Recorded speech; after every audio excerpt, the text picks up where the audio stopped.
Hi, this is lesson number 5, and this one we're going to look at a different kind of whale curve. This is a whale curve for all of the stock keeping units. We call them SKU, that's the acronym, or SKUs, because we'll put a plural in there, for the items that we have in our warehouse. And in this particular case study, we have a company where across the bottom you see the SKU count, and it goes all the way up to like 12,500, a little bit north of 12,500 SKUs. They actually have 20,000 items in their inventory, but of course 7,500 are collecting dust. They didn't have any activity in the last year, so they didn't show up in the WayPoint analytics toolkit here. As we look at this curve, we go over to the far left, which is the head of the whale, and we take the stock keeping unit that had the most margin dollars less the least amount of cost to serve dollars to give the most profit dollars for any one SKU. And we took that profit dollar and we plotted it up the vertical axis. We then went, moving from left to right, to the number 2 most profitable SKU, and we took that profit and we piled it on top. So you can see at the head of the whale there's 200 items that get us up to 166% of the tail of the whale. So if you go over to the far right and see the little green box that says PBIT, profit before interest and tax, that's the operating profit that's on the P&L.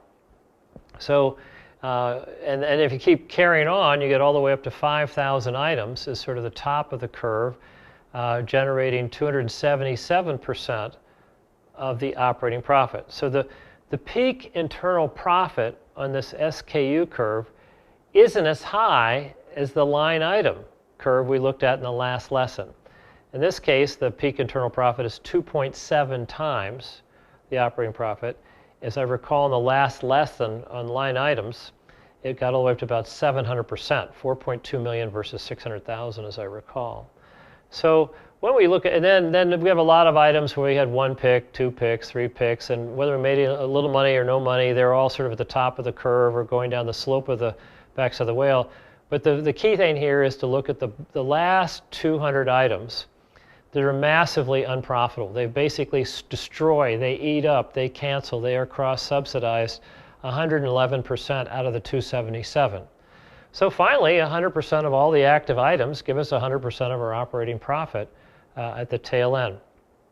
Now, when we go look at those bottom 200 biggest losing items, the only way you can be a losing item like that on the severe tail of the whale is that you're very popular. I mean, every day we sell 20, 30, 40, 60 picks on something we buy for 10 cents. We market all the way up to 50 cents. So we love that margin percent, that 80% margin percent. So we love that.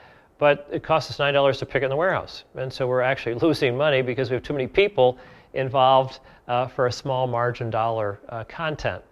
So when you go to a store at retail, you can see how retailers have dealt with small items. They've cranked the prices. So we look at small little items like 1 tube of chapstick, it's like $2. You think, golly, it's a little paraffin or something on a little stick. I mean, what can this cost to make? But the price is so high, you then look at the ones that are bundled 3 or 6 or 12. You go, wow, the one is so expensive, I don't think anybody ever buys it. They just put it out here to give us an opportunity to think we could buy it, but we're not. We're going to move right away to 4 or 8 or the private label buy 12.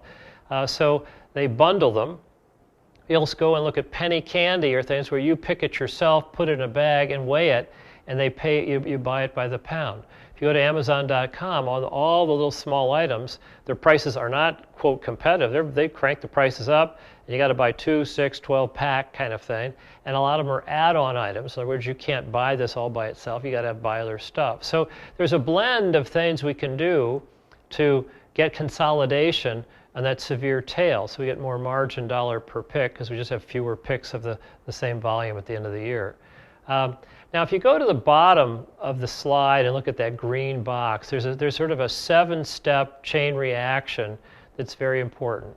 The first thing we do is we look at these profit-loss whale curves, and we go to the extremes, where there's huge leverage. Boy, these are massively profitable. If we could just do this 5% better, 5% of a huge profitability is big profits. We go to a huge unprofitability and figure out how to do that 5% better, we're going to reduce a lot of losses. Not much is going to happen in the middle of the curve. So we go to the extremes. We do our deep dive to find the symptoms, and that's where we do the 5 why analysis. You can Google that and read a little bit more about it, but we keep asking whys till there are no more whys. We're getting to root causes of why some items are so profitable and some items aren't. That's where the insights come up, then the plays. Then we do the plays, and what happens is a happy byproduct is gross margin dollar per line goes up, which means then the lines on an invoice add up and gross margin dollar per invoice goes up. And then for all the people, the full-time equivalent employees that are doing their fulfillment variable cost activity steps, they're for the same cost of doing a pick at the warehouse, I'm just getting more margin per pick. For stopping a truck, I'm getting more margin per stopping a truck. That's what makes that key ratio, gross margin dollar per full-time equivalent employee, go up, out of which comes raises, bigger profits, gain share out of those profits, and even the residual profits are so substantial they get invested back in the business to finance a lot of growth in the future for everybody. So this is a whale curve for SKUs. I'd say in some, we can actually look at the top 200 best ones and figure out how to beef those up and improve fill rates. Then there are a lot of bundling, blending ideas we can do at the tail end to get consolidation there.